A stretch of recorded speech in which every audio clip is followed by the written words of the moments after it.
हरे कृष्णा। आप सभी भक्तों को कार्तिक के पावन महीने की हार्दिक शुभकामनाएं। कार्तिक का महीना श्री हरि विष्णु को अत्यंत प्रिय है और इस महीने में जो कोई भी व्यक्ति कार्तिक मास की कथाओं का श्रवण या फिर पठन करता है, उस पर श्री हरि विष्णु की कृपा सदैव बनी रहती है। उसकी सब मनोकामनाएं पूर्ण होती है और परिवार में खुशहाली आती है। तो प्रसन्न चित्त और भगवान विष्णु का ध्यान करते हुए आज की कथा का श्रवण करते हैं। आपसे अनुरोध है, आपको अगर ये कथा पसंद आए तो वीडियो को लाइक जरूर कीजिएगा। आपका एक एक लाइक मेरे लिए बहुत ही महत्वपूर्ण होता है। कथा आपको अच्छी लगे तो वीडियो को लाइक करके कमेंट बॉक्स में हरे कृष्णा जरूर लिखिएगा।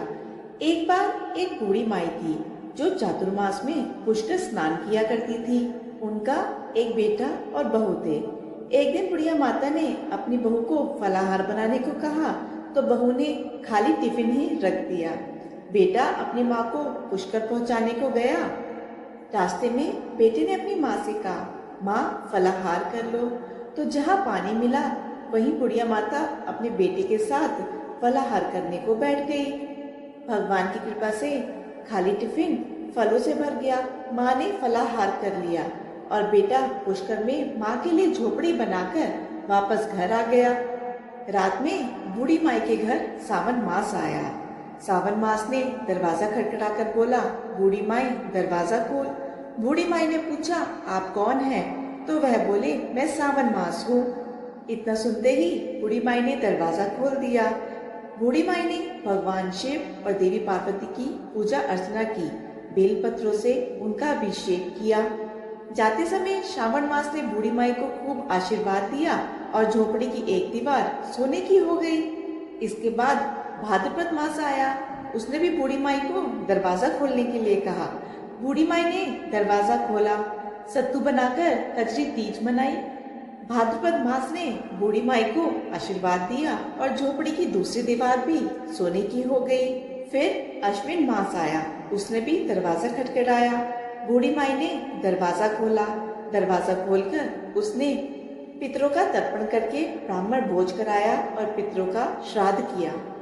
फिर नवरात्रि में माँ दुर्गा को अखंड ज्योति जलाकर प्रसन्न किया। सत्य के विजय दिवस के रूप में और बुराई के अंत की खुशी में दशहरा मनाया।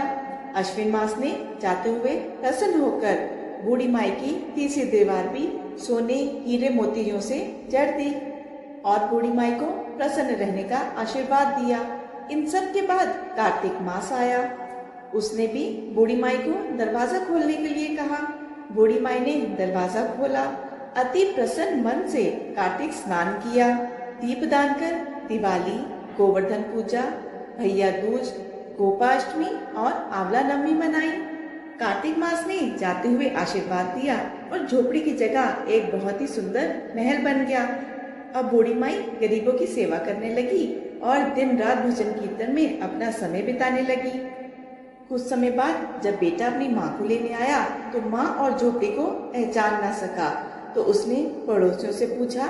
जब पड़ोसियों ने सारा विस्तार बताया तो बेटा अपनी माँ के चरणों में गिरकर बोला, माँ अब घर चलो।